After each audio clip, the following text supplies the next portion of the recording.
और इसके साथ ही अब खबर बिहार से, जहां विधानसभा चुनाव के पहले चरण का प्रचार थम गया है। अब 6 नवंबर को 18 जिलों की 121 सीटों पर वोटिंग होगी और अब बारी है जनता की, जो तय करेगी बिहार की सत्ता की अगली दिशा। एक रिपोर्ट। बिहार के चुनावी बयार में नेताओं की रैलियों की बहार कुछ वक्त के लिए थम गई है। अब चुनाव का पहला चरण पूरा होने तक किसी भी नेता को कोई रैली या रोड शो करने की इजाजत नहीं होगी।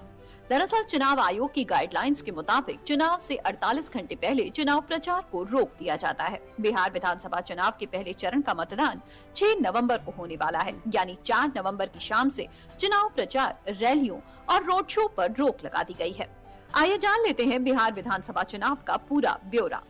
इस बार बिहार विधानसभा चुनाव 2 चरणों में होगा। पहले चरण का मतदान 6 नवंबर को 18 जिलों में होगा। इस फेज के कुल 1314 उम्मीदवारों में 122 महिला प्रत्याशी मैदान में हैं। पहले चरण का मुकाबला एनडीए और महागठबंधन के बीच कांटे का माना जा रहा है। महागठबंधन की तरफ से आरजेडी 72, कांग्रेस 24 और सीपीआई माले 14 सीटों पर चुनाव लड़ रहे हैं। वीआईपी और सीपीआई 6 सीट पर चुनाव लड़ रही है। वहीं एनडीए की तरफ से जेडीयू ने 57 और बीजेपी ने 48 सीट पर उम्मीदवार उतारे हैं। चिराग पासवान की एलजेपी रामविलास ने 13 सीटों पर उम्मीदवार उतारे हैं।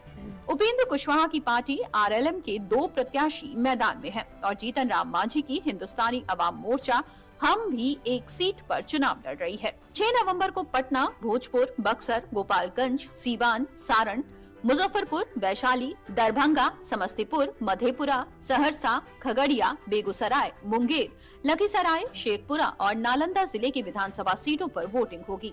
आरजेडी सबसे ज्यादा सीटों पर चुनाव मैदान में है। पहला चरण बिहार सीएम नीतीश कुमार के लिए बेहद अहम होने वाला है, क्योंकि नीतीश सरकार के 16 मंत्रियों की किस्मत दांव पर लगी है और आरजेडी नेता तेजस्वी यादव के सियासी गद्दी का फैसला पहले चरण के चुनाव से ही तय हो जाएगा।